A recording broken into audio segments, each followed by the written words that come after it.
Hilton young committee का recommendation से आया था बोल के बोला है। एंड देन कब आया था? बेसिकली 1935 में आरबीआई आया है, ठीक है। एंड देन लेकिन आपका कौन सा एक्ट का अंदर में आरबीआई है? आरबीआई एक्ट 1934 ना। तो आरबीआई का जो basically when it was privately owned ना, तो उसका फर्स्ट गवर्नर था, फर्स्ट गवर्नर गवर्नर था आपका ऑब्सबॉर्न ऑब्सबॉर्न स्मिथ। तो ये सब नहीं है वो नोट्स में, ये सब लिख लेना सर, ऑब्सबॉर्न स्मिथ। इसका बाद फर्स्ट इंडिपेंडेंट इंडिया का गवर्नर, इंडिया का गवर्नर ना, इसका गवर्नर कौन था? सीडी देशमुख, ठीक है, सीडी देशमुख। ऐसा नहीं कि हम पूरा याद है, पूरा याद नहीं है हमें, ठीक है, आप लोग याद करना है, आप लोग का काम है ना। एंड देन आरबीआई को क्या करना है? बेसिकली जो 1949 में गवर्नमेंट ने क्या किया, इसको नेशनलाइज कर दिया, ठीक है, नेशनलाइज कर दिया ना। पहले क्या था? बेसिकली प्राइवेटली ओन था, ठीक है। And then it become nationalised in 1949 ना। तो बेसिकली आपका RBI transfer of public ownership act बोल के 1948 बोल के क्या कहते हो, गवर्नमेंट के अंदर चला गया। एंड देन उसका बाद क्या हो गया कि it was fully government own. पहले क्या था आपका? RBI basically restarted as a stakeholders, जो कंपनी होते हैं ना, स्टेक होल्डर्स कंपनी, कि बहुत आदमी ने मिलके उसको बना दिया, ठीक है। तो ये चीज, ठीक है, आरबीआई। एंड देन आरबीआई का डिफरेंट डिफरेंट आपका ये क्या बोलते हैं, सब्सिडियरीज है। तो will not get into this thing because ज्यादा जरूरी नहीं है आरबीआई का ना। तो बहुत लोग सोचते हैं आरबीआई काम है पैसा ये करता होगा बोल के, ठीक है, छापता होगा, ये सब चीज सोचते हैं, नॉट वेरी इंपॉर्टेंट। तो आरबीआई के कुछ कुछ फंक्शन है, वेरी इंपॉर्टेंट इंपॉर्टेंट फंक्शन। इन हेडक्वार्टर कहाँ में आरबीआई का? मुंबई में, तो सबको पता होता है ना, हेडक्वार्टर इज अंदर मुंबई, ठीक है, इन मुंबई बेसिकली। गुवाहाटी में भी है, कुछ कुछ ब्रांचेस है, डिफरेंट डिफरेंट ब्रांचेस है। तो आरबीआई का कुछ कुछ फंक्शंस है, this functions are very important, यहाँ से क्वेश्चंस आते हैं। तो ये फंक्शंस इंपॉर्टेंट है आरबीआई का ना।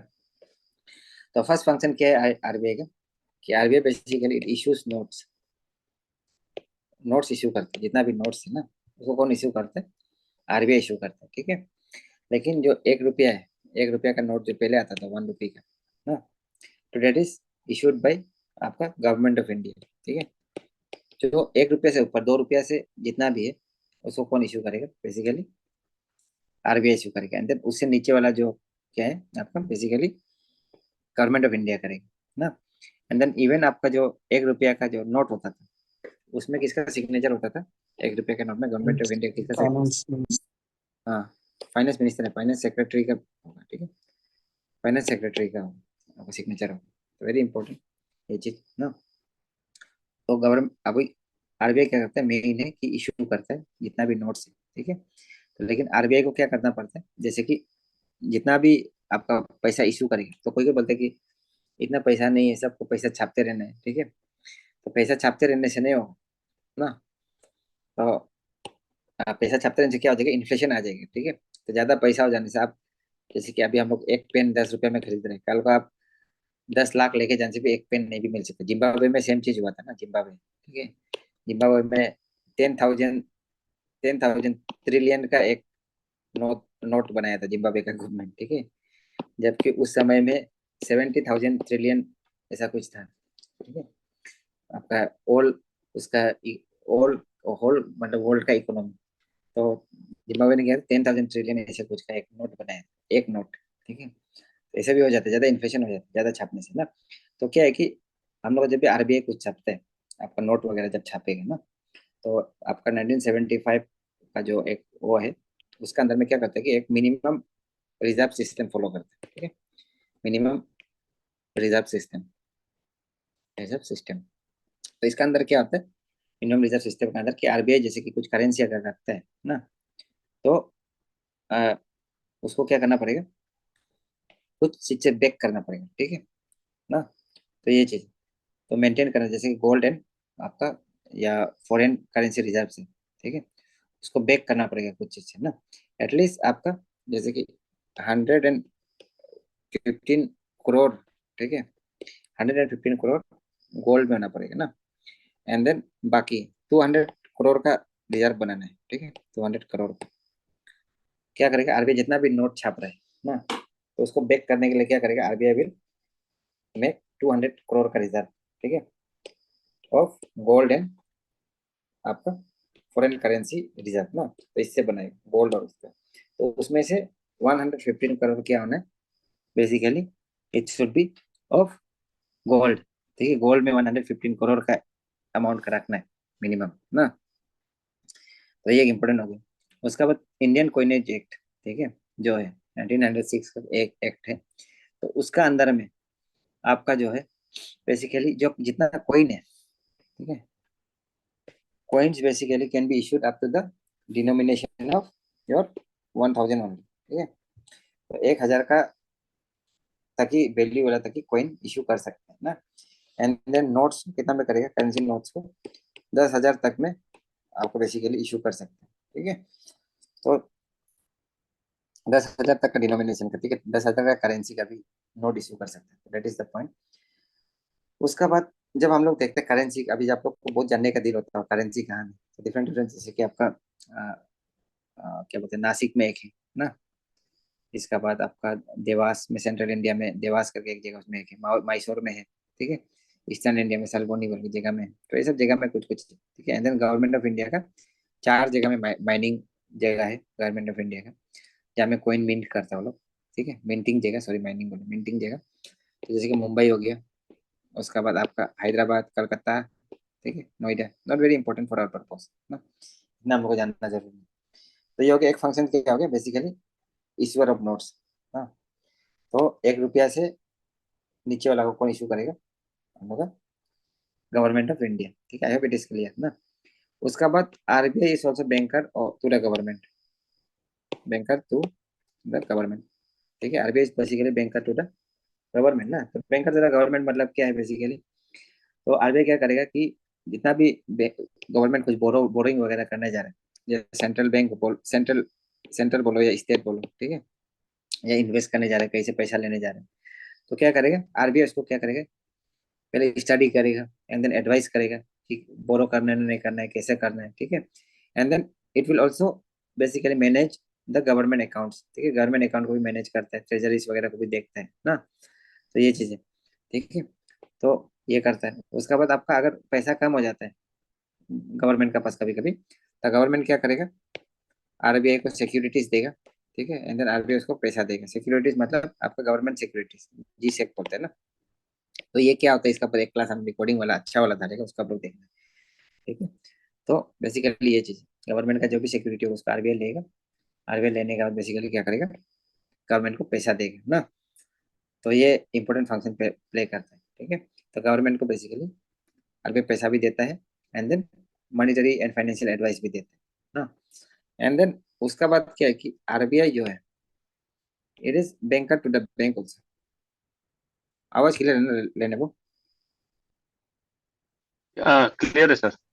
हाँ, बैंकर्स टू द बैंक, ठीक है, तो इसका मतलब क्या है कि जैसे कि जितना भी आपका जो बैंक है, जैसे ना जितना भी बैंक है आरबीआई का, आरबीआई के अंदर में ही है, ठीक है, एंड देन वो लोग क्या करता है कि अपना कुछ कुछ कैश बैलेंस वगैरह आरबीआई के अंदर भी रखता है, ठीक है, and then they have to keep certain, जैसे कि आपका सीआरआर वगैरह हो गया, ये सब कुछ कुछ चीज रखना पड़ता है ना आरबीआई में ना, शेड्यूल कमर्शियल बैंक, ठीक है, तो कैश बैलेंस को आपको बेसिकली कुछ कुछ चीज का अपना पास रखेगा, एंड देन दूसरा को आरबीआई का पास एज ए डिपॉजिट रखता है, and then whenever banks are in crisis, जैसे कि कोई तो बाहर का आदमी, जैसे कि आपका कोई बैंक क्राइसिस में आ गया, तो बाहर का आदमी लोग क्या करेगा, तो कोई पैसा मैनेज करेगा नहीं उसके लिए, तो उसको बैंक ही देगा ना, तो ये चीज है, ठीक है, जैसे कि क्राइसिस में कैसे आते हैं बैंक, अगर कुछ जैसे कल को कुछ ये हो गया, आपका र्यूमर हो गया कि आपका एसबीआई का ऐसा होगा ना, एसबीआई तो सिस्टमेटिकली इंपॉर्टेंट बैंक है एसआईबीएस में, पर इसलिए अभी छोटा बैंक मान लो, चलो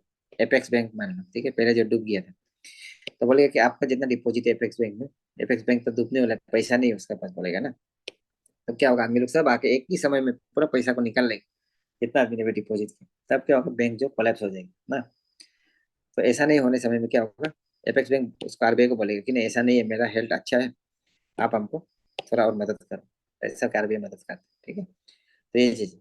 तो इसीलिए बैंक क्या है बेसिकली, ये चीज है ना, आपका बैंकर टू द बैंक से, क्योंकि डिपॉजिट भी रखता है बैंक लोग अपना, एंड देन आपका लैंड भी करता है बैंक, ठीक है। तो और एक क्या बोलते हैं, इसलिए lender of the last resort भी बोलते हैं, ठीक है, lender of the last resort.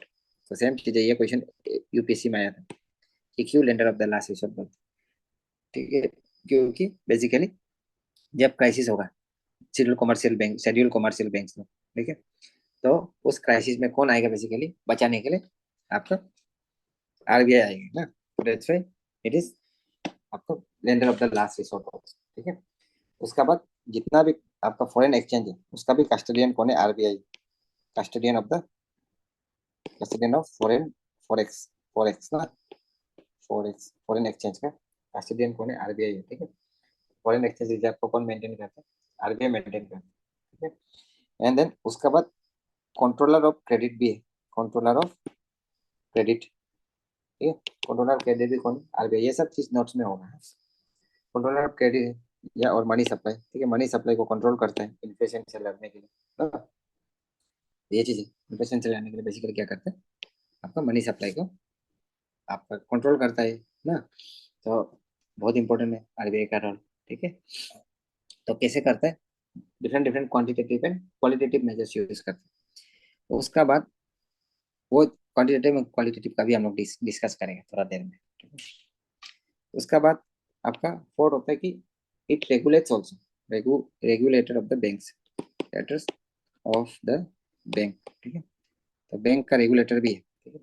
Bank लोग क्या करना पड़ता है कि जितना भी बैंक है वो लोग आरबीआई का क्या करते हैं basically, they have to follow the guidelines of the RBI and then they have to take licence from RBI ना, लाइसेंस लेना पड़ता है आरबीआई से, ठीक है। तो जब स्पेशली आपका कमर्शियल बैंक्स वगैरह में, तो लाइसेंस लेना जरूरी है। लाइसेंस नहीं लेने से दे कैन नॉट ऑपरेट, ठीक है, ऑपरेट नहीं कर सकता वो उसमें ना। तो बेसिकली ये क्यों जरूरी है लाइसेंस लेना आपका, बेसिकली क्या करता है कि पब्लिक का कॉन्फिडेंस को बैंकिंग सिस्टम में आपका बनाए रखने के लिए इट इज वेरी इंपॉर्टेंट, ठीक है, कि to protect the interest of the depositors. जिस डिपोजिट हम लोग जो पैसा रख रहा है बैंक, बिकॉज वी ट्रस्ट ना, इसलिए हम लोग बैंक में पैसा रखा हुआ, नहीं तो सोना खरीद के सब रखेगा, ठीक है नहीं। तो ये चीज है। एंड देन क्या होगा कि अभी हम अपना पैसा को रख रहे हैं, तो क्या पता आरबीआई कंट्रोल नहीं करने से बैंक बहुत ज्यादा इंटरेस्ट भी चार्ज कर सकता है, ठीक है, इट इज ऑल्सो देयर। तो बेसिकली कि क्या होता है कि RBI tries to maintain public confidence in the system and then it tries to protect the depositors interest ना, and then tries to provide cost effective banking services to the public ना। तो ये चीज है, ठीक है। तो फॉरेन एक्सचेंज वगैरह तो सब कोई मैनेज मैनेज करता है ना। तो आरबीआई का रोल इसलिए बहुत इंपॉर्टेंट है, ठीक है। आई होप इतना तक समझ गया हूँ ना। तो अभी हम लोग क्या बोला था कि आरबीआई का क्या है, सबसे एक इम्पोर्टेंट रोल क्या है, RBI plays developmental role also ना, RBI promotes the development also, ठीक है। लेकिन आजकल आरबीआई क्या करता है, इट टारगेट्स बेसिकली इन्फ्लेशन। अभी हम लोग का क्या है कि इन्फ्लेशन को टारगेट करता है ना, जितना भी आरबीआई क्या करता है। तो आरबीआई उसके लिए क्या करता है बेसिकली, मॉनिटरी पॉलिसी फॉलो करता है, ठीक है, मॉनिटरी पॉलिसी बनाता है, मॉनिटरी पॉलिसी। तो बेसिकली कोई कोई मॉनिटरी पॉलिसी और फिजिकल पॉलिसी का बीच में डिफरेंस भी पता नहीं होता किसी किसी को ना, तो ऐसे वाला भी होता है, आप लोग भी होगा, तो नो इश्यूज। तो मॉनिटरी पॉलिसी क्या होता है, जो आरबीआई आपका एडॉप्ट करता है, ठीक है। बेसिकली मॉनिटरी मतलब मनी सप्लाई को कंट्रोल करता है इकोनॉमी में ना। तो मनी एज ए इंस्ट्रूमेंट, ठीक है, टू कंट्रोल द इन्फ्लेशन या इकोनॉमी, ठीक है। तो आरबीआई का रोल तो बहुत ज्यादा है। जैसे कि as I said, RBI wants to promote developmental activities also, employment generation भी आरबीआई चाहता है ना, और उसका एक रोल भी है। And then RBI exchange rate stability भी चाहता है, and then that is also one of its role. But one of the primary role क्या है उसका, बेसिकली इन्फ्लेशन टारगेटिंग। अभी recently inflation targeting, inflation targeting क्या है बेसिकली, कि हम लोग इन्फ्लेशन को टारगेट कर रहे हैं ना, ठीक है। तो इन्फ्लेशन टारगेटिंग अभी कितना है, रिसेंट हम लोग का टारगेट कितना है बेसिकली, 4 ± 2, ठीक है, 4 ± 2। तो उसका मतलब क्या है, 2 से लेके 6 तक हम लोग इन्फ्लेशन को रख सकते हैं, उससे ज्यादा नहीं होगा ना। तो ये चीज, तो ऐसा इससे ज्यादा नहीं हुआ है, that is also one question, बहुत बार हुआ है, होते रहता है, ठीक है। तो ज्यादा होने से क्या करना है उसको हम लोग बात करें। तो मॉनिटरी पॉलिसी का क्या होता है, आवाज क्लियर है ना लेने में। Yes sir. तो मॉनिटरी पॉलिसी में क्या होता है कि इसमें बेसिकली दो टाइप का होता है ना। एक होता है क्वांटिटेटिव, जो आप लोगों का नोट्स में बहुत क्लियरली दिया हुआ है अभी, ठीक है, समझ लो, इसका पढ़ लेने से यू विल अंडरस्टैंड ना। एक होता है क्वालिटेटिव, क्वालिटेटिव, ठीक है, क्वांटिटेटिव होता है क्वालिटेटिव। क्वांटिटेटिव से मतलब क्या है कि आप डायरेक्ट ये बेसिकली उसको रुकाएगा ना, क्या बोलते हैं, क्या बोलते हैं, क्वांटिटी को कंट्रोल करेगा, सप्लाई कितने सप्लाई हो रहा है उसका क्वांटिटी को कंट्रोल करेगा ना। तो ये होगा। तो बेसिकली इसमें क्या है, क्या क्या आता है इसके अंदर में, एक होता है CRR, ठीक है, केस रिजर्व रेशियो। दूसरा होता है SLR, ठीक है, SLR होता है दूसरा, स्टेटूटरी लिक्विडिटी रेशियो, ठीक है। दूसरा, तीसरा होता है बेसिकली आपका ये जो लिक्विडिटी एडजस्टमेंट एडजस्टमेंट फैसिलिटी होता है, LAF, ठीक है। इस लिक्विडिटी एडजस्टमेंट फैसिलिटी सब नोट्स में है। तो इसका अंदर क्या क्या होता है बेसिकली, रेपो रेट होता है, एक रेपो रेट, ठीक है। उसके बाद होता है आपका reverse repo rate, reverse repo rate, ये सब न्यूज में बार बार आते रहते हैं, इसको समझ जाने से you will understand the news. उसका बाद एक होता है मार्जिनल स्टैंडिंग फैसिलिटी, ठीक है। उसका बाद होता है open market operation, open market operation, OMO ना। उसका बाद दूसरा होता है आपका रिजर्व रिक्वायरमेंट्स, ठीक है। तो रिजर्व रिक्वायरमेंट भी ये आ गया। तो ये हो गया आपका क्वांटिटेटिव। तो क्वेश्चन क्या आ जाता है एग्जाम में कि which of the followings are quantitative measures of आपका मॉनेटरी पॉलिसी, ठीक है। तो this are the quantitative measure, OMO, CRR, SLR, ठीक है। उसका बाद LAF का अंदर repo rate, reverse repo rate ना, and then marginal standing facility, ठीक है। तो MBT रेपो का क्या फुल फॉर्म है, रेपो का फुल फॉर्म क्या होता है,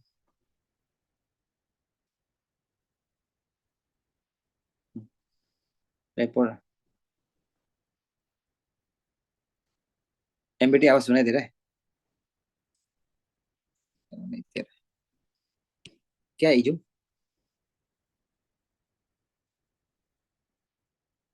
रेपो का फुल फॉर्म, कोई कोई इधर मेरे क्लास में 2 बार है ना, इसलिए हम पूछ रहे थे, तो हो जाएगा, ठीक है, ढूंढ आ जाएगा, आप लोग का काम है ना। तो basically repurchase agreement, repo rate. तो उसका क्वालिटेटिव में क्या क्या होगा, क्वालिटेटिव में बेसिकली होगा आपका जैसे कि मॉडल सुएशन एक हो गया, ठीक है। तो मॉडल सुएशन क्वालिटी को ठीक करने की कोशिश करेंगे ना। तो मॉडल सुएशन, ठीक है, ये क्या है हम लोग समझेगा अभी। उसका बाद आता है rationing of credit, rationing of credit, ठीक है, ये सब आपका नोट्स में है।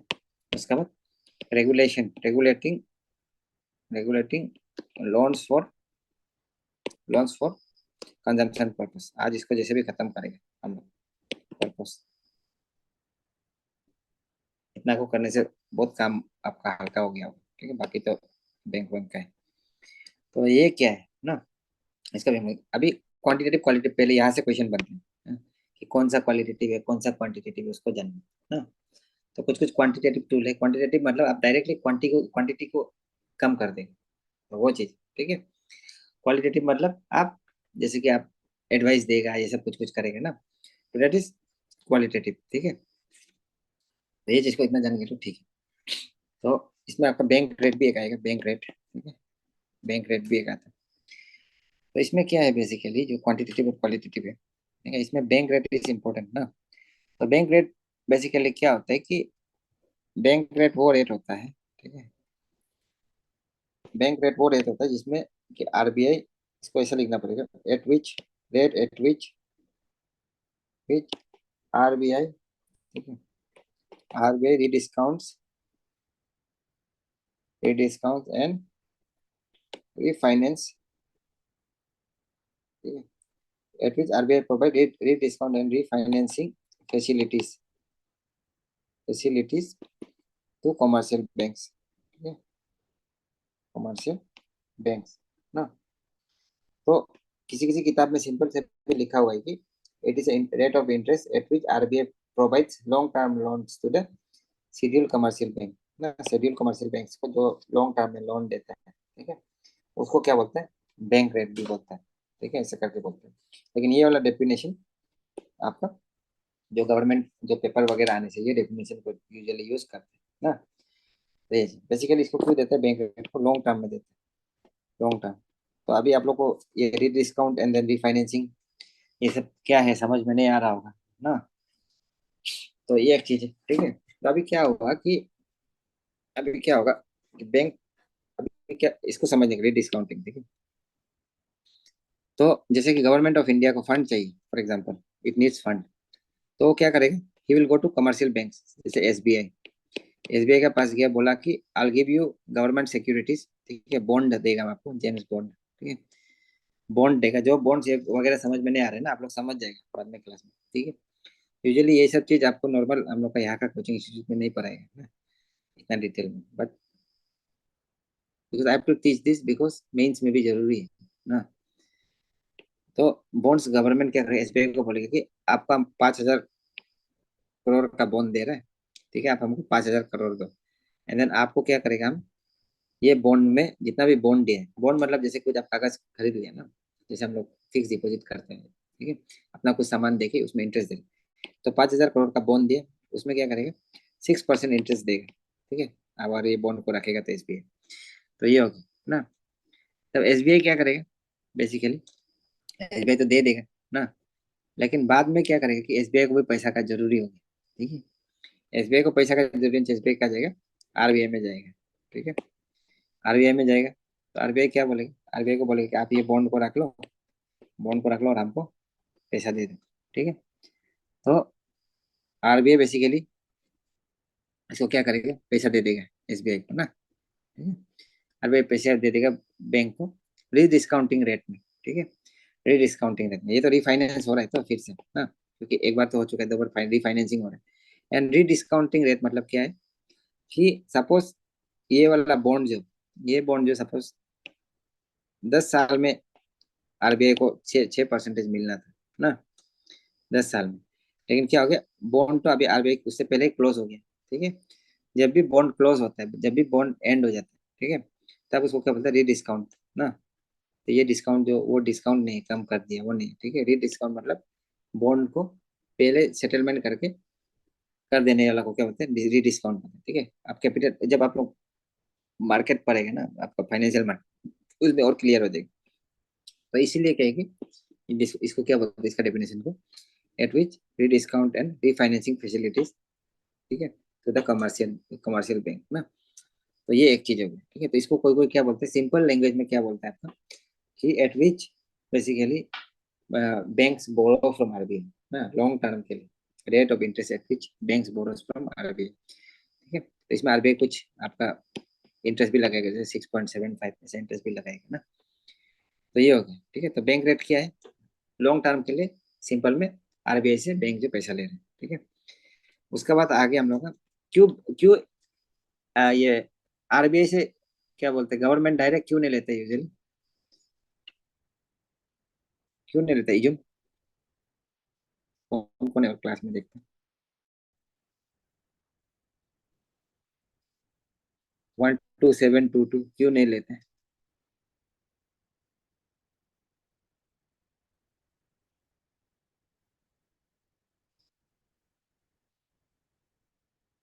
कौन कौन प्रेसिडेंट, हैप्पी हैप्पी बताओ भाई,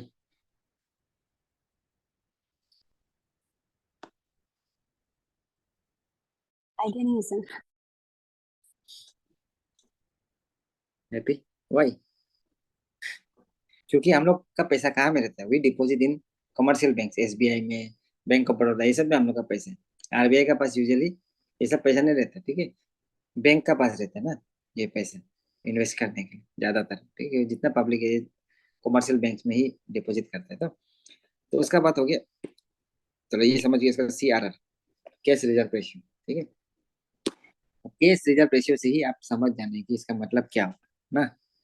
कैश रिजर्व रेशियो बोलने से बेसिकली आपका, तो इसको अगर रिजर्व रिक्वायरमेंट के अंदर में आता है, पहले हमने जो आरआर देखा था ना, मनी, उसमें क्या बोलते मनी मल्टीप्लायर, तो ये एक तरीका है आपका। दो रेशियो होता है, एक कैश रिजर्व रेशियो, एक होता है स्टेटूटरी लिक्विडिटी रेशियो ना।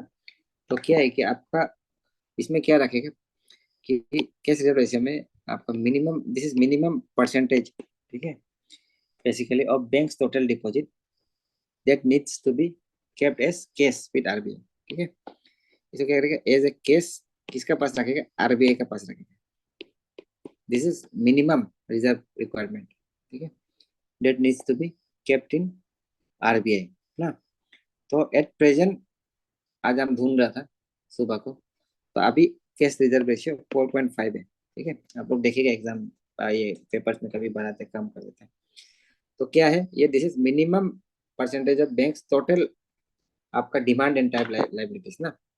जितना भी total demand and type liabilities है, अभी तो समझ रहे ना demand and type liabilities, happy समझ रहे ना total demand and type liabilities क्या है।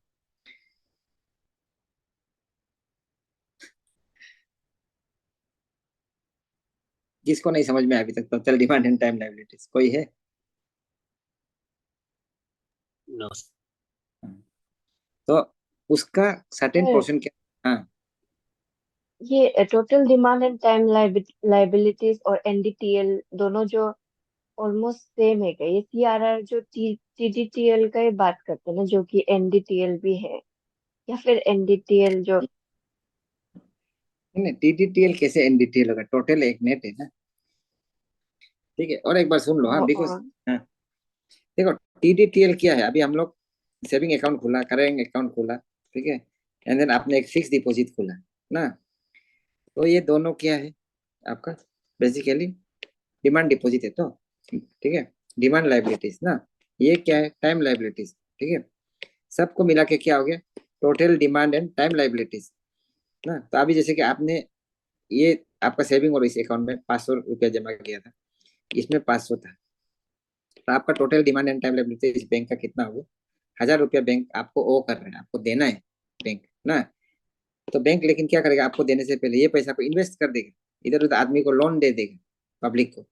लेकिन कोई कोई बैंक ऐसे होगा कि उसका पास ज्यादा कस्टमर नहीं होगा, तब वो पूरा इसको इन्वेस्ट नहीं कर पाएगा। तो बैंक सपोज सिर्फ इन्वेस्ट कर पाया है 900 रुपीज यहाँ से, तब बैंक का पास 100 रुपीज ऐसे पड़ा हुआ है, तो इसको बैंक क्या करेगा, किसी दूसरा बैंक में रख देगा, एसबीआई में रख देगा, ठीक है। तो एटलीस्ट क्या मिलेगा, बैंक को इंटरेस्ट मिलेगा। तो ये 1000 जो था ये टोटल था आपका, टीडीएल था, total demand and time liabilities था। ये 900 जो क्या है आपका नेट है, net demand and time liabilities, ठीक है। ये 100 जो दूसरा बैंक में रखा है उसको नहीं गिनेगा ना, समझ रहे हैं ना। तो अभी क्या है कि ये 1000 का ऊपर में जो आपका टोटल 1000 है उसका ऊपर में सीआरआर लगेगा, ठीक है, सर्टेन परसेंट, जैसे कि 4.5% आप रखना ही पड़ेगा ना आरबीआई का साथ, ठीक है। इसको आप लोन नहीं दे सकते ना, समझ रहे हैं ना, वो आरबीआई का साथ रहेगा। आपको कस्टमर लोग ने जितना पैसा दिया उससे आप 4.5% आप आरबीआई का पास रखेगा। क्यों रखेगा, क्योंकि अर्जेंसी आ गया बोलने से कहाँ से यूज करेगा। तो ये एक चीज है, ठीक है, समझ रहे हैं ना। और केस में ही रखेगा, ठीक है, क्वेश्चन आ जाएगा, केस में ही रखेगा। एंड देन आरबीआई में ये रखा है बोल के इसको कोई इंटरेस्ट नहीं मिलेगा, देयर इज नो इंटरेस्ट, ठीक है, कोई इंटरेस्ट नहीं मिलेगा 1 रुपया भी ना। तो आई होप इतना तक समझ रहा होगा। तो ये हो गया सीआरआर, ये क्लास 11 12 का बहुत अच्छा से, ठीक है। तो सीआरआर का कोई सर्टेन प्रेस्क्राइब लिमिट नहीं है कि आप 4% रखना है, 10% रखना है, 100% रखना है, ऐसा कोई लिमिट नहीं है, ठीक है। सीआरआर जितना भी रख सकते हैं, ऐसा कोई प्रेस्क्राइब लिमिट नहीं है ना। अभी 4% है, तो ये चीज होगी ना। तो उसका बाद एसएलआर क्या है, एसएलआर, ठीक है, इसका क्या इफेक्ट होगा वो भी हम बताएंगे ना, क्या इफेक्ट होता है, ठीक है। तो एसएलआर क्या है, this is statutory liquidity ratio, ठीक है, स्टैट्यूटरी लिक्विडिटी रेशियो है ना। तो इसका अंदर में क्या होता है, स्टैट्यूटरी लिक्विडिटी रेशियो के अंदर में आपका बेसिकली इसमें क्या होगा कि you will have to keep certain percentage of net demand and time liabilities, ठीक है, net demand and time liabilities. तो देखो ये सब डिफरेंस है, एग्जाम में आ जाएगा ना। आप जब आपको टीचर कोई इंस्टीट्यूट में पढ़ाया होगा तो आपको बोला होगा कि बैंक का डिपॉजिट का इतना परसेंट, ठीक है, लेकिन हम थोड़ा डिटेल में पढ़ा रहे हैं, क्योंकि क्या पता कुछ भी क्वेश्चन पेपर काट सकते हैं ना। जानने से जान रहे तो ठीक है, जानने से ठीक। एसएलआर के net demand and time liabilities में रखना है, ठीक है, सर्टेन परसेंटेज रखना जरूरी है एसएलआर। तो अभी एसएलआर कितना है, 18% है, एसएलआर ज्यादा है। तो एसएलआर क्या क्या में रख सकता है basically, SLR can be kept as इधर केस में भी रख सकते हैं, केस का फॉर्म में, ठीक है, या तो गोल्ड का फॉर्म में भी रख सकता है आप ना, गोल्ड का फॉर्म में रखेगा, या तो गवर्नमेंट सिक्योरिटीज का फॉर्म में भी रख सकते हैं, ठीक है, सिक्योरिटीज, गवर्नमेंट का जो सिक्योरिटी है उसका फॉर्म में भी रख सकते हैं ना। ये चीज है, गवर्नमेंट सिक्योरिटीज में क्या क्या आएगा बेसिकली, गवर्नमेंट का बॉन्ड, ट्रेजरी बिल्स वगैरह, स्टेट डेवलपमेंट लोन्स वगैरह, ठीक है, स्टेट गवर्नमेंट का या कुछ कुछ, ठीक है, तो ये सब गवर्नमेंट सिक्योरिटीज में रख सकते हैं। तो इसमें क्या होगा बेसिकली, आपको बेसिकली क्या मिलेगा, इंटरेस्ट भी मिलता है ना। तो ये किसका पास रहेगा, SLR आपका अपना पास रहेगा, ठीक है, ये बैंक का SBI का SLR SBI का पास ही रहेगा, ठीक है। क्या क्या फॉर्म में रहेगा, या तो केस, या तो गोल्ड, या तो गवर्नमेंट सिक्योरिटीज। तो इसमें किसको फायदा है, इसमें गवर्नमेंट को फायदा है, ठीक है। क्यों फायदा है गवर्नमेंट को, तो जब गवर्नमेंट को आपका ये करेगा, ये केस और गोल्ड में रखने से इंटरेस्ट नहीं मिलेगा, इंटरेस्ट नहीं मिलेगा, लेकिन सिक्योरिटीज, गवर्नमेंट सिक्योरिटीज में रखने से कुछ इंटरेस्ट मिलेगा ना, कि अपना ही केस है तो क्या कौन इंटरेस्ट देगा, ठीक है, गोल्ड है तो कौन इंटरेस्ट देगा, लेकिन गवर्नमेंट अगर सिक्योरिटीज देता है तब क्या होगा, इसमें इंटरेस्ट मिलेगा। तो इसीलिए क्या होगा, गवर्नमेंट को जब पैसा चाहिए तो बैंक लोग भी जल्दी जल्दी गवर्नमेंट बॉन्ड्स देने से ले लेते हैं, क्योंकि उसमें कुछ इंटरेस्ट मिलेगा, and then it is counted in the SLR, ठीक है, SLR में काउंट होगा ना, स्टैट्यूटरी लिक्विडिटी रेशियो, ठीक है। तो इतना तो रखना ही है, at any point of time आप 18% जितना भी आपका net demand and time liabilities है, जैसे कि आपका ऊपर एग्जांपल में हमने क्या देखा था, 900 किया है हम लोग का net demand and time liabilities, उसका 18% आप निकाल के रखना पड़ेगा ना, 18% निकालेगा, उसका बाद आप बाकी को लोन दे सकेंगे, ठीक है। तो ये हो गया, तो इसका क्या इफेक्ट होता है, इसका इफेक्ट बहुत इंपॉर्टेंट है ना। इसका इफेक्ट क्या है कि जैसे कि जब हम लोग अगर CRR को हम लोग बढ़ा देते हैं, सपोज हम लोग CRR को 40% कर दिए ना, फॉर एग्जाम्पल, और बैंक का कितना था, बैंक का पास था 1000 रुपया फॉर एग्जाम्पल, ठीक है, लोन देने के लिए, तो हम बोल दिया कि आज 40% कर दिया बोले ना, तो 40% करने से बैंक का पास क्या होगा बेसिकली, लोन देने के लिए कम हो जाएगा ना, समझ रहे हैं ना, उसका 10% कर दिया, उनसे क्या होगा, लोन देने के लिए ज्यादा होगा, ठीक है, पैसा। तो उसका मतलब क्या है, CRR जितना बढ़ेगा मार्केट में पैसा कम होगा, मार्केट में पैसा कम होने से होने का मतलब क्या है, मनी सप्लाई कम से इन्फ्लेशन कम होगा ना, ठीक है। इसको क्या बोलते हैं, जब CRR को बढ़ाएगा तब उसको क्या बोलते हैं, आपका टाइट मनी पॉलिसी बोलते हैं, हाँ, टाइट मनी पॉलिसी बोलेंगे इसको ना, टाइट कर रहे हैं, ठीक है। तो ये या हॉकिस पॉलिसी भी बोलते हैं ना, तो ये इंपॉर्टेंट है, ठीक है, टाइट मनी पॉलिसी या हॉकिस मनी पॉलिसी, ठीक है, दिस वेरी इंपॉर्टेंट ना, समझ रहे हैं ना इतना तक तो, हैप्पी, ठीक है, समझ रहे हैं,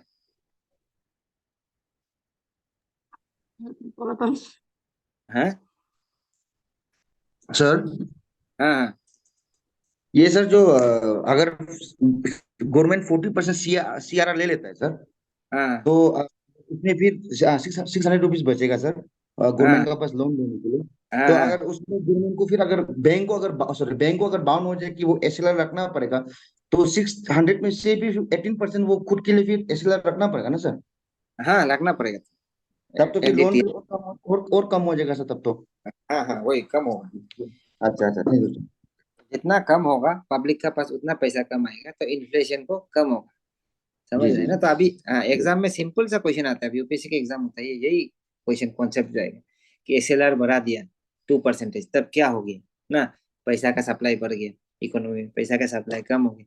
जब भी SLR CRR बढ़ेगा तो money supply in the economy will get affected negatively, क्योंकि आदमी के पास, पब्लिक के पास पैसा कम हो जाएगा, ठीक है। तो इसलिए क्या करता है, अभी देखो, जैसे कि जब आप लोग इन्फ्लेशन ज्यादा हो रहा है से क्या करता है, गवर्नमेंट यूजुअली CRR SLR को आपका बढ़ा देते हैं, यूजुअली आपका रेपो रेट को भी बढ़ा देते हैं, रेपो रेट बढ़ा देते हैं ना, रेपो रेट वगैरह बढ़ाते हैं, ये सब क्या है हम लोग अभी आस्ते आस्ते आएगा रेपो रेट क्या होता है, ठीक है, या ओपन मार्केट ऑपरेशन करते हैं गवर्नमेंट। तो जब भी इन्फ्लेशन होगा ना, पैसा ज्यादा होगा इकोनॉमी में, तो हमेशा याद रखना है कि जो बैंक है, जो RBI, वो पैसा को वापस तानने का कोशिश करेगा, ठीक है, अब वापस तानने का कोशिश करेगा, बैंक से वापस लेने का कोशिश करेगा, अपना पास रखने का कोशिश करेगा केस को ना। तो उसी तरह से जैसे कि हम लोग क्या करते हैं, ओपन मार्केट ऑपरेशन करते हैं, ठीक है, ओपन मार्केट ऑपरेशन जो हम लोग देखा था। तो इसमें क्या है बेसिकली आपका क्या होता है कि जैसे कि बहुत सारा कैश फ्लो हो गया इकोनॉमी में, कैश फ्लो बहुत सारा हो गया ना, कैश फ्लो बहुत सारा इकोनॉमी में, तब क्या क्या आरबीआई क्या करेगा, बैंक को बोलेगा कि बहुत सारा कैश फ्लो हो रहा है इकोनॉमी में, ठीक है, तो सेंट्रल बैंक को आरबीआई क्या बोलेगा, you take this government securities, ठीक है, गवर्नमेंट सिक्योरिटीज आरबीआई को क्या करेगा, आरबीआई ने कैश फ्लो है तो दे दिया ना, तो गवर्नमेंट सिक्योरिटी जब बैंक खरीदेगा, सेंट्रल बैंक कैश देगा, तो क्या होगा, कैश को बेसिकली क्या करेगा आपका एब्जॉर्ब करना, ठीक है, एब्जॉर्प्शन ऑफ कैश, कैश ना, एब्जॉर्प्शन, एब्जॉर्प्शन ऑफ कैश है, ठीक है, तो ये होगा आरबीआई बेसिकली बैंक से कैश ले रहे हैं ना। उसका बाद सेम सिनेरियो में, ठीक है, तो बेसिकली ये जब मार्केट में होगा, जब चल रहा है, ठीक है, मार्केट मतलब मनी मार्केट, मार्केट में आपका वो बगान और ये बाजार वाला मार्केट में, ठीक है, जिस मनी मार्केट है ना, तो ये इसको क्या बोलते हैं, ओपन मार्केट ऑपरेशन। अभी आरबीआई क्या कर रहा है, ओपन मार्केट ऑपरेशन कर रहा है। तो इसमें बेसिकली क्या होगा, लिक्विडिटी कम होगा, ठीक है, लिक्विडिटी कम होगा। क्वेश्चन सुन के अच्छा लगा था कि आप लोगों को समझ में आ रहा है, लिक्विडिटी कम हो रहा है। उसके बाद अगर फिर कैश फ्लो कम हो गया, कैश जो लो हो गई, ठीक है, पैसा नहीं है इकोनॉमी में, तो आरबीआई क्या बोलेगा, ठीक है, आरबीआई नहीं बोलेगा, सेंट्रल बैंक लोग ही बोलेगा, इकोनॉमी में पैसा कम है, हमको थोड़ा पैसा चाहिए था, सेंट्रल बैंक बोलेगा, सेंट्रल बैंक उसके बाद क्या करेगा, आरबीआई को सर्टेन क्या देगा, अपना पास जो गवर्नमेंट सिक्योरिटी है उसका आरबीआई को बोलेगा, देगा ना, क्योंकि गवर्नमेंट सिक्योरिटी में क्या होता है कि इंटरेस्ट मिलता है तो खरीदेगा आरबीआई, ठीक है, तो आरबीआई क्या देगा, सेंट्रल बैंक्स को वो पैसा देगा, कैश ना, कैश दिए, तब बेसिकली क्या हो गया, अभी हम लोग का बैंक का पास पैसा आ गया लोन देने के लिए, तो लोन देगा, इन्वेस्टमेंट होगा, काम निकलेगा, इसके बाद पैसा का सप्लाई बढ़ेगा, एम्प्लॉयमेंट जनरेशन होगा, फिर इन्फ्लेशन भी ज्यादा होगा, आदमी के हाथ में ज्यादा आएगा, तो ये चीज चलते रहता है इकोनॉमी में ना, ओपन मार्केट ऑपरेशन होता है, ठीक है, वो चलता है इकोनॉमी में, वही पैसा बनाना, ठीक है, फिर वापस लेना, इंजेक्ट करना, ठीक है, तो ये क्या बोलता है, इसमें इंजेक्शन ऑफ आपका लिक्विडिटी हो रहा है, ठीक है, लिक्विडिटी हो रहा है इसमें ना, इस सेकंड वाला। तो बेसिक इसी प्रोसेस को जब हम लोग देखेगा, तो इसमें क्या है कि ये जो ऊपर का हम लोग 1 दे देता है, नीचे का को 2 दे देता है, ठीक है, इस ऊपर का 1, ये वाला 1, ये वाला 2 ना, तो हम लोग 2 को देखता है, ये 2 वाला को जब देखता है, तो इसमें क्या है कि सेंट्रल बैंक आर बोरोइंग ना, जो sorry commercial bank are borrowing, ठीक है, तो ये लोग बोरो कर रहे हैं, आरबीआई से ले रहे हैं ना, पैसा ले रहे हैं, तो आरबीआई से जब पैसा ले रहे हैं, तो क्या होगा, ये basically this is called repo rate, ठीक है, एंड देन इसमें क्या है, ऊपर वाला में क्या देख रहे हैं कि हम लोग आरबीआई जो बोरो कर रहे हैं, ठीक है, RBI is the borrower, borrower कौन है इसमें, आरबीआई, ठीक है, तो इसमें क्या है basically RBI is the borrower, तो इसको क्या बोलते हैं हम लोग, रिवर्स रेपो रेट, ठीक है, रिपर्चेसिंग एग्रीमेंट, रेपो रेट है ना, रिपर्चेसिंग ऑप्शंस, ठीक है, रेपो का मतलब क्या होता है, रेपो का फुल फॉर्म आप लोग बहुत लोग पता नहीं होता होगा, रिपर्चेसिंग ऑप्शंस, ठीक है, तो दिस इज रेपो, रेपो का भी फुल फॉर्म है, हाँ, तो इसमें क्या है basically reverse repo, sorry repo rate का क्या होता है कि जो रिपर्चेसिंग ऑप्शन मतलब क्या है कि आरबीआई ने सेंट्रल बैंक का सॉरी कमर्शियल बैंक का गवर्नमेंट सिक्योरिटीज को लिया जरूर है, ठीक है, कि सेंट्रल बैंक का पास पैसा नहीं था, इसलिए आरबीआई पैसा इंजेक्ट करने के लिए सेंट्रल बैंक का गवर्नमेंट सिक्योरिटीज को खरीदा है, लेकिन सेंट्रल बैंक को क्या करना पड़ेगा, उसको फिर से खरीद लेना पड़ेगा वापस, कितना दिन के अंदर में, 7, 14, ठीक है, ऐसा करके टाइम लेना 18 या 56 डेज ना, तो ये बेसिकली टाइम फ्रेम देता है, एग्रीमेंट करेगा वो कि आप इतना दिन में क्या करेगा, you will take it back, you will ना बाय इट बैक, ठीक है, रिपर्चेस इट, तो इसलिए क्या बोलते हैं इसको बेसिकली रिपर्चेसिंग एग्रीमेंट बोलते हैं ना, तो ये चीज है, ठीक है, तो लिक्विडिटी एडजस्टमेंट फैसिलिटी है, तो ये क्या करता है बेसिकली, इसलिए इसको क्या होता है लिक्विडिटी एडजस्टमेंट फैसिलिटी भी बोलते हैं, तो आप एग्जाम में देखिएगा कि बेसिकली, और एग्जाम्पल न्यूज पेपर में देखिएगा कि बेसिकली यही चीज आ रहा है ना, कि रेपो रेट को कम कर दिया बैंक ने, ठीक है, एंड देन आपका रिवर्स रेपो रेट को कम कर दिया, तो ऐसा करके देखिए। तो अभी करंटली रेपो रेट है आपका 6.5, ठीक है, 6.5% रेपो रेट। तो बैंक को कितना रेट में देगा आरबीआई? 6.5 रेट में देगा ना। एंड देन उसके बाद रिवर्स रेपो रेट कितना है? 3.5। 3.5 में बैंक आरबीआई से खरीदेगा ना, तो रिवर्स रेपो रेट कम है, ठीक है, 3.5 है अभी ना। तो ये चीज है। तो बेसिकली ये वाला एक नरसिम्हा कमेटी रिपोर्ट करके आया था, उसका अंदर से ये बन के है, ठीक है। तो आप सिंपल में ये बोल सकते हैं कि रिवर्स रेपो रेट क्या है? Rate at which RBI borrows fund from the commercial bank in the country, ठीक है। कमर्शियल बैंक से आरबीआई फंड लेगा कि इसका पास पैसा ज्यादा है तो आरबीआई को देगा, गवर्नमेंट सिक्योरिटीज ले लेगा ना। तो ये चीज, ठीक है। उसके बाद एक क्या बोला था? Marginal standing facility. इसका आप लोग एक बार पढ़ लो आज जाके, marginal standing facility. Marginal standing facility क्या होता है ना? तो मार्जिनल स्टैंडिंग फैसिलिटी ऐसा है कि कभी कभी क्या होता है कि ये 2011 में आया था। तो इसमें से सिर्फ कॉन्सेप्ट का आप लोग ज्यादा समझना है, एंड देन कुछ कुछ डिफरेंसेस को समझना है। जैसे कि SLR gold case government security का फॉर्म में रख सकते हैं, सीआरआर सिर्फ केस में रख सकते हैं, ठीक है, ये चीज को जानना है। एंड देन जो क्वांटिटेटिव आपका जो टूल्स अभी हम लोग फॉलो करें, उसका जब भी बढ़ाने से क्या होता है? पैसा कम हो रहा है ना, तो वो चीज को जानना है, ठीक है। कमाने से पैसा ज्यादा हो रहा है, इकोनॉमी में लिक्विडिटी ज्यादा हो रहा है, ठीक है। तो मार्जिनल स्टैंडिंग फैसिलिटी क्या होता है? जैसे 2011 में इट वाज इंट्रोड्यूस। तो इसमें सिर्फ शेड्यूल कमर्शियल बैंक लोग ले सकता है। शेड्यूल कमर्शियल बैंक क्या होते हैं? जैसे हम लोग का कॉन्स्टिट्यूशन में शेड्यूल्स है, उसी तरह आरबीआई के एक्ट में शेड्यूल है, शेड्यूल 2 बोल के एक शेड्यूल है, ठीक है। उसका अंदर जो भी बैंक आता है, उसमें जो भी बैंक का नाम है, वो लोग क्या कर सकते हैं?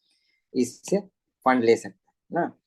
तो ये, ठीक है। तो बेसिकली कभी कभी ओवरनाइट आपका बहुत सारा पैसा जरूरी हो गया, आपको क्या बोलते हैं, शेड्यूल कमर्शियल बैंक को, तब यहाँ से ले सकते हैं ना।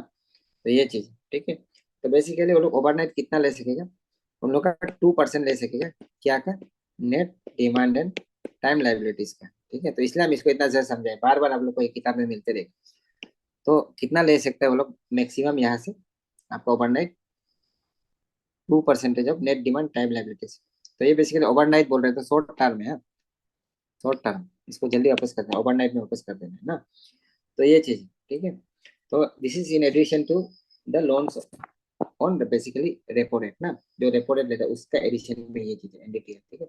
अगर कुछ कुछ अगर कुछ कुछ क्लियर करना पड़ता है इमीडिएटली ना, तो ये चीज शॉर्ट टर्म ये लोन है। तो मिनिमम अमाउंट लेकिन कितना लेना पड़ेगा? 1 करोड़ लेना पड़ेगा, 1 करोड़ मिनिमम अमाउंट हाँ। उसका बाद आपका इसमें जो रेट ऑफ इंटरेस्ट होता है, डेट विल बी 0.25 प्लस आपका ना, 0.25 plus repo rate. Repo rate में जितना रेट होगा उसका 0.25, ठीक है। तो अभी जैसे कि हम लोग का करेंट रेपो रेट कितना है? 6.5, ठीक है।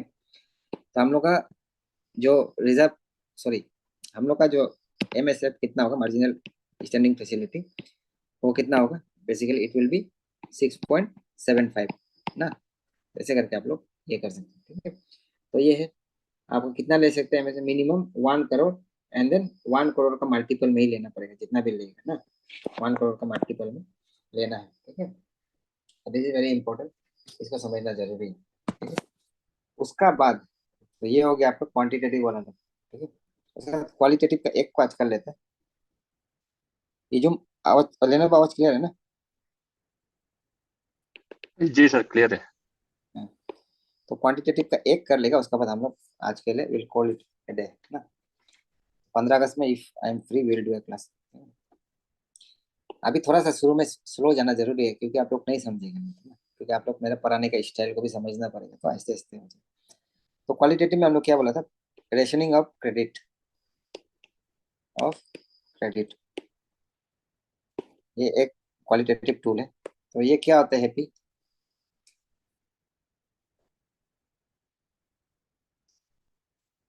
हम्म, चलो हो जाएगा। रेशनिंग ऑफ क्रेडिट क्या होता है कि जैसे कि अभी अगर हम लोन लेने जाएंगे, ठीक है, हम अगर हम या तुमने लोन लेने गया बैंक में, ठीक है, एंड लेने को नहीं किया अभी, तो बैंक वाला किसको लोन देगा?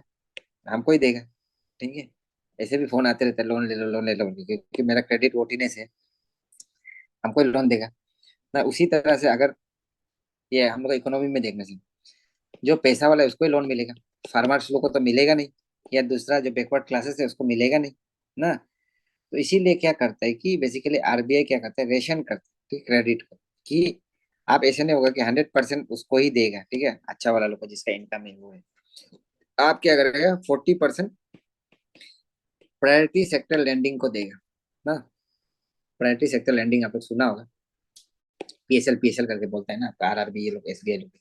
तो ये प्रायोरिटी सेक्टर लैंडिंग के, जैसे कि एग्रीकल्चर होगी, उसका बाद आपका बैकवर्ड क्लासेस होगी ना, इसका बाद आपका जैसे कि एजुकेशन हो गया, ठीक है, हाउसिंग हो गया, ऐसे ऐसे करके this are priority sector lending area ना। तो इसमें क्या हो, जैसे एग्रीकल्चर में 18% देगा फॉर एग्जाम्पल, जितना भी 40% का, 40% आप पूरा पीएसएल में रखना है, एंड 40% का आपका क्या करेगा, एग्रीकल्चर में सपोज 18% दिया है ना, लेकिन फिर 18% का भी आपका, जैसे कि एग्रीकल्चर में हम लोग का क्या है कि बहुत सारा मार्जिनल फार्मर्स है, स्मॉल फार्मर्स है, and they are big farmers. तो फिर बैंक क्या करेगा, सब बिग फार्मर को ही दे देगा ना, ठीक है, बिग फार्मर्स को ही दे देगा, ठीक है। तो इसमें क्या करेगा, फिर आप बोलेगा कि नहीं, मार्जिनल फार्मर को 8% देना है, ऐसा करके, ठीक है। तो बैंक जो हम लोग एसबीआई आरबीआई जो ये चीज फिक्स करके रखता है, ठीक है। इसलिए क्या बोलते हैं इसको, रेशनिंग ऑफ क्रेडिट बोलते हैं। एक आपका बेसिकली क्वालिटेटिव है, क्वालिटी ऑफ क्रेडिट को कंट्रोल कर रहा है ना, कि आप किसको क्रेडिट देना है, किस किसको क्रेडिट देना है, उसको क्वालिटी को कंट्रोल कर रहा है, ठीक है। तो ये है, तो रेशनिंग ऑफ क्रेडिट इस तरह से करता है कि आप उसको दो इसको दो, फिर ऐसा नहीं होगा कि सिर्फ आप एग्रीकल्चर को दे दो ना, आप बैकवर्ड सेक्शन को भी देना पड़ेगा, एजुकेशन के लिए भी देना पड़ेगा, ठीक है, हाउसिंग के लिए भी देना पड़ेगा। अगर बैंक को ऑप्शन देने से, बैंक तो सिर्फ हाउसिंग को ही देगा ज्यादातर ना, बिकॉज हाउसिंग का अगर आप डूब गया तो you can take the house, ठीक है। तो ये चीज है। तो एक ये हो गया बेसिकली आपका क्या बोलते हैं, रेशनिंग ऑफ क्रेडिट ना। उसका बाद दूसरा क्या है आपका, regulation of loan for consumption. आवाज क्लियर है ना लेने को, loans for consumption, Yes, sir. Regulation of loans for consumption, ठीक है। तो ये क्या होता है regulation of loans for consumption, जैसे कि अभी हम लोन लेने जाएंगे, आप लोग देखा होगा पर्सनल लोन का इंटरेस्ट ज्यादा होता है, आपका ये क्या बोलते हैं, कार का लोन से, तो हम लोग बहुत कंप्लेन करते हैं कि क्यों, क्या हम लोग कंप्लेन करते हैं कि गवर्नमेंट ऐसा है, ठीक है, कि लोग कार को इंटरेस्ट कम करता है, लेकिन हम लोग का लोन, पर्सनल लोन को ज्यादा करता है। वो क्यों करता है अभी बताइए। तो सपोज जैसे कि एक आदमी एक्स है, दूसरा आदमी वाई है, ठीक है। एक्स बोलेगा कि हमको पेरिस जाना है घूमने के लिए, हमको 10 लाख या 5 लाख, मानो 5 लाख का हमको लोन चाहिए ना। तो दूसरा आदमी बोलेगा कि हमको बिजनेस करना है, ठीक है, हमको भी 5 लाख का लोन चाहिए, ठीक है। तो बैंक किसको देगा, ठीक है, दोनों, इसे तो लोन जरूरी है ना। तो क्या है, बैंक जो बेसिकली इसको देना है, ठीक है। तो आरबीआई क्या बोलता है कि बैंक जो अननेसेसरी कंजम्पशन को ज्यादा ये नहीं करना है, क्योंकि इकोनॉमी के लिए खराब है वो चीज ना। अगर ज्यादा कंजम्पशन हो जाएगा, ज्यादा अननेसेसरी लोन होगा, तो क्या होता है, इन्फ्लेशन होता है, ठीक है, इन्फ्लेशन होता है। तो इसीलिए क्या होता है कि हम लोग का जो पर्सनल पर्सनल लोन है, जो पर्सनल लोन लेते हैं हम लोग, उसमें इंटरेस्ट ज्यादा होता है, ठीक है, 10-11% होगा, लेकिन कार लोन लेने से 9% में, 8% में मिल जाता है, 8.5 में ना। तो क्यों, जैसे कि अगर हम कार लेगा, फॉर एग्जाम्पल हम बोलेगा ऑफिस के लिए कार ले रहा है, या कुछ ऑफिस ऑफिस जाएगा, उधर से कुछ प्रोडक्टिव एक्टिविटी होगा ना। तो ये बेसिकली आपका इस तरह से बैंक जो रेगुलेट करता है ये चीज को भी, ठीक है, जो खत्म ही कर देते हैं। आई होप समझ रहा होगा ना, ज्यादा कुछ समझने के लिए नहीं है, जस्ट आपको याद रहना कि कौन सा क्वालिटेटिव है, एंड देन लोन का जो पर्पस है, कंजम्पशन पर्पस, उसको कंट्रोल करते हैं, ठीक है। ये बैंक जो, अदरवाइज क्या होगा कि आरबीआई, अदरवाइज क्या होगा कि they will give loans to different different people ना, अननेसेसरी लोन्स दे देगा, ठीक है। उसका बाद थर्ड क्या है, मॉरल सुएशन, मॉरल सुएशन, ठीक है, मॉरल सुएशन करते हैं। हाँ। तो मॉरल सुएशन में क्या होता है, मॉरल सुएशन में बेसिकली ऐसा है कि आपका, जैसे कि शोले मूवी में, ठीक है, शोले मूवी में क्या करता है आपका, बीरू था क्या, हाँ, बीरू क्या करता है, बसंती नीचे, बीरू ऊपर में टैंक के ऊपर खड़ा हो जाता है, ठीक है। उसके बाद इधर बसंती है फॉर एग्जाम्पल ना, तो क्या करता है कि हमसे शादी कर लो या हमसे मान जाओ, नहीं तो क्या करेगा, मैं कूद जाऊंगा ना। ठीक है, तो ऐसा टाइप का ना कि हम कूद जाएंगे। तो बेसिकली ऐसे समझा रहे हैं आपको समझ जाने में। तो बेसिकली परस्यू करने के लिए कोशिश करते हैं फर्स्ट। ठीक है, Veeru tries to pursue Basanti, pursue करने की कोशिश करेगा। फिर नहीं मानेगा तो क्या करेगा, प्रेशराइज करने की कोशिश करेगा। ठीक है, प्रेशराइज करने की कोशिश करेगा ऊपर उठ के। फिर नहीं मानेगा तो क्या करेगा, जाम कर देगा ना, इसका देर मर जाएगा। ठीक है, पेनल्टी। मतलब बात क्या है कि आरबीआई क्या करता है, आरबीआई क्या करता है, फर्स्ट समझाता है बैंक को। ठीक है, इनफॉर्मली समझाएगा कि आप अपना देखो अच्छा करो, आपका कुछ इश्यूज आ रहे हैं, ऐसे करके बैंक को समझाएगा। ठीक है, क्रेडिट का जो आपका ये है उसको फॉलो करो बोल के ना, नॉर्म से प्रॉपर नॉर्म फॉलो करो। ठीक है, ऐसा करके बोलो। तो नहीं समझेगा तो क्या कर, लेटर लिखेगा ना, लेटर वगैरह लिखेगा आपका। ठीक है, एडवाइस देगा, ऐसे ऐसे करो बोल के। ठीक है, ये स्टेप लो आपका, उसको बैंक का जो जैसे चल रहा है उसको अच्छा करने के लिए ना। फिर नहीं मानेगा तो क्या करेगा, लाइसेंस कैंसिल कर देगा। ठीक है, basically they cancel the licence. तो दिस इज मॉरल सुएशन ना, तो ये मॉरल सुएशन है बेसिकली। तो this is your credit control, हम लोग का जो मॉनेटरी पॉलिसी में जो फॉलो करता है। ठीक है, तो monetary policy tools, this are the quantitative and quality tools ना। तो एक मेजर चंक हम लोग का खत्म हो गया। उसका बाद जो आरबीआई ने क्या किया लास्ट टाइम कि they have created one monetary policy committee. ठीक है, 2016 में एक आया था, and this was a question also आपका इन्फ्लेशन टारगेटिंग के लिए, मॉनेटरी पॉलिसी कमिटी हाँ। तो ऐसा करके एक कमिटी लाया था। तो ये कमिटी में कितना मेंबर है, बेसिकली 6 मेंबर है। तो ये क्वेश्चन आया था यूपीएससी में कि कितना मेंबर है इसमें, 6 मेंबर है ना। तो कौन सा में कहा है कुछ जरूरी नहीं है। ठीक है, इसका हेड कौन होता है, आरबीआई का गवर्नर। आरबीआई का गवर्नर इसका हेड होता है मॉनेटरी पॉलिसी कमेटी ना। तो बेसिकली आरबीआई से 3 मेंबर होगा, आरबीआई से 3 होगा, 3 आरबीआई। ठीक है, and then 3 independent, independent member होगा ना। तो ये चीज, तो गवर्नमेंट अपॉइंटीज लोग होगा बेसिकली। ठीक है, 4 सर्च कमेटी लोग आपका ऐसे करके बनाता है, तो 6 मेंबर होगा इसमें। तो इसका फंक्शन क्या होगा, फंक्शन ये था 2016 में आया है ना आपका। 2016 में आपका 1934 का जो एक्ट है आरबीआई एक्ट, उसको अमेंड करके लेके आए हैं इसको। ठीक है, तो क्या बोले, क्या we will target inflation, inflation targeting करेगा बोल के बोला है, while keeping the need for economic growth also in mind ना। तो इन्फ्लेशन टारगेटिंग 2016 का बाद आया है ये चीज ना। तो इसमें क्या है बेसिकली आपका टोटल ये जो इसका फंक्शंस क्या होगा कि एटलीस्ट ये कितना बार मिलेगा, 4 टाइम्स है ईयर मिलेगा। ठीक है, ये जो उसके बाद they will decide monetary policy, monetary policy को लोग क्या करेगा, डिसाइड करेगा, जो ऊपर का जो है ना मॉनिटरी पॉलिसी को लोग डिसाइड करेगा।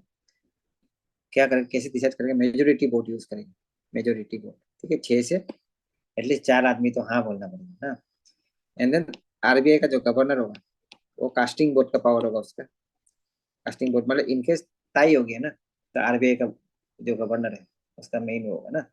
तो ये लोग क्या करते हैं, मॉनेटरी पॉलिसी कमेटी क्या करता है, डिसाइड करता है repo rate, reverse repo rate.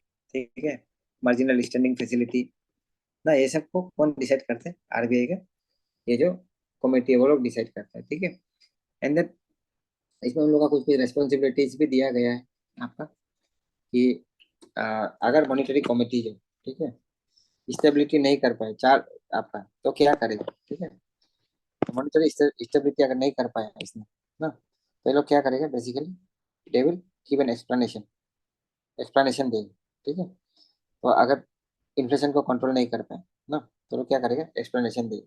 तो लोग क्या करते हैं कि एवरी 6 मंथ में, 6 मंथ मंथली वो लोग क्या करेगा, एक रिपोर्ट देते हैं, मॉनिटरी पॉलिसी रिपोर्ट करते हैं, एक रिपोर्ट देंगे जिसमें कि आपका इकोनॉमिक का डायनेमिक्स को बताएगा ना। तो ये सब चीजें उसका इन्फ्लेशन के लिए लोग क्या कर रहे हैं इसको बताएगा। ठीक है, एंड देन क्या एक्सपेक्टेड है उसको भी बताएगा ना। तो ये बेसिकली क्या है आपका, आपका ये क्या बोलते हैं मॉनेटरी पॉलिसी का काम होता है। ठीक है, एंड देन इसका एक्स ऑफिशियो जो आपका चेयरपर्सन है वो कौन है, as I said RBI governor.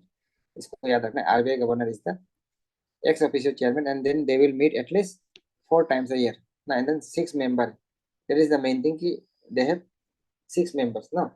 तो नेक्स्ट क्लास अभी आप लोग को क्या पढ़ना है, अभी आप लोग का ड्यूटी है कि आप लोग जो बैंक्स है, बैंक्स का टाइप का भी आप लोग नोट से पढ़ लो, ठीक है, because no point in teaching banks का टाइप ना, फिर भी हम एक जल्दी जल्दी जाएगा, तो बैंक्स का टाइप का आप लोग जल्दी जल्दी पढ़ लेना है, क्योंकि नोट्स में ऑलरेडी कॉमर्शियल बैंक्स क्या होता है, कोऑपरेटिव बैंक्स क्या होता है, तो उसको हम लोग नहीं पढ़ाएगा, ठीक है, कुछ होने से एक ओवरव्यू दे के हम बात नेक्स्ट क्लास में जाएगा ना, एंड देन उसके बाद हम क्या को पढ़ाएगा, आई टीच एनपीए का इश्यूज, ठीक है, एनपीए का इश्यूज, एंड देन हम लोग का जो बेसल नॉर्म्स है, बासल नॉर्म्स का हम कुछ कुछ चीज को पढ़ाएगा, जैसे कि आपका लिक्विडिटी कवरेज रेशियो, ठीक है, इसका बाद CAR एक्ट में भी इसका लिवरेज रेशियो, ये तीन को ना, इसको हम पढ़ाएंगे, तो क्योंकि ये इंपॉर्टेंट है, तो यहाँ से क्वेश्चन आता है, इसलिए तो बेसल नॉर्म क्या है वो सब चीज हम लोग देख लेंगे इसमें ना। तो आप लोग का ड्यूटी क्या है कि जो कमर्शियल बैंक्स का टाइप है, कमर्शियल बैंक्स का टाइप को एक बार हम इधर बना देते हैं, आप लोग उसको देख लेंगे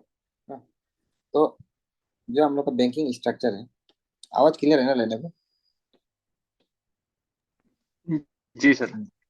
बैंकिंग स्ट्रक्चर क्या है कि बैंकिंग स्ट्रक्चर जब बोलता है तो इसमें आता है commercial banks and then cooperative banks, उसका बाद होता है डेवलपमेंटल बैंक्स, ठीक है, डेवलपमेंटल बैंक्स ना, तो ये होता है। उसका बाद जब हम लोग कमर्शियल बैंक्स का बात करते हैं, ठीक है, कमर्शियल बैंक्स, तो इसका अंदर फिर क्या आएगा, पब्लिक, ठीक है, पब्लिक बैंक्स ना, उसका बाद प्राइवेट प्राइवेट ठीक है, उसका बाद foreign banks, private sector foreign banks, ठीक है, उसका बाद रीजनल रूरल बैंक्स, ठीक है, फिर पब्लिक सेक्टर का अंदर क्या आएगा, SBI, एंड देन जो भी नेशनलाइज्ड वाला बैंक है, नेशनलाइज्ड वाला जो भी बैंक वो सब आ जाएगा ना, तो ये होगा, ठीक है। तो मेन तो हम लोग का इसको देखना है, एंड देन उसके बाद आपका एक साइड में होगा नॉन कमर्शियल बैंक्स, ठीक है, non schedule commercial bank and आपका NSBCs ना, NSCBs, ठीक है, तो ये सब एक होगा। तो आपका भी क्या देखना है, आपको दो चीज देखना है, एक लुसेंट जीके देखना है अगर आपका पास है तो आप उसमें क्या देखेगा, जो नेशनलाइज हुआ बैंक लोग, ठीक है, नेशनलाइज ना, शुरू में जो नेशनलाइज हुआ, एंड देन ये जो बैंक का टाइप है बैंकिंग सिस्टम को, डिफरेंट बैंक्स का को देख लो थोड़ा सा, ठीक है, तो ये बैंक से हम जो जो इंपॉर्टेंट रिसेंट डेवलपमेंट्स है उसको थोड़ा सा हम बाद में बता देंगे, एमालगेमेशन वगैरह। आपको क्या देखना है, फैक्चुअल साइड वाला, जैसे कि नेशनलाइज वाला बैंक कितना है ना, जैसे 12 नेशनलाइज है, उसको एक बार रीडिंग करना है, ठीक है, उसको देख लेंगे ना। और बाकी हम जैसे रीजनल रूरल बैंक वगैरह जो है, पेमेंट बैंक्स वगैरह, वो सबको I will teach in the next class, तो नेक्स्ट क्लास में ये मनी एंड बैंकिंग वाला खत्म हो जाएगा, ठीक है, तो ये नेक्स्ट क्लास में इसका बेसल नोट्स वगैरह करके कर लेंगे। तो आज के लिए 11 बज गए शायद अभी, हाँ, तो इतना काफी है, आप लोग भी नींद लग गया होगा कोई कोई, आपको पढ़ाएगा मतलब पढ़ाते जा सकते हैं, बट ठीक है, काम है, आपको भी काम है। तो लास्ट में जाने से पहले I like to tell one thing, इसी आप लोग क्लास को जितना सकेगा यू डू इट लाइव, अगर नहीं सकता है तो यू गो फॉर ऑफलाइन ना। उसका बाद अपना पढ़ाई को मत रोको, ठीक है, कुछ कंफ्यूजन होने से text me, I help you, group में ज्यादा लंबा लंबा टेक्स्ट मत लिखना, हमको टेक्स्ट कर दो, हम आपको मदद कर देंगे, अननेसेसरी भी टेक्स्ट नहीं करना है। तो इसका जो टारगेट दे रहे हैं उसको जैसे भी खत्म करना है। आपका जो बुकलेट है ना, इसको आप 2-3 दिन में, अभी जब हम लोग क्लास करें तो पूरा बुकलेट आप पढ़ चुका होना चाहिए, what ever I have given, ठीक है, एंड देन अभी हम जो टारगेट दिए आपको लूसेंट से और इससे, या लूसेंट या जो भी जीके आपका पास उससे आप कर लो ना, then it will be helpful, ठीक है। चलो, good night everyone. Good night, sir. Good night, good sir. Thank you. Good night, sir. Night.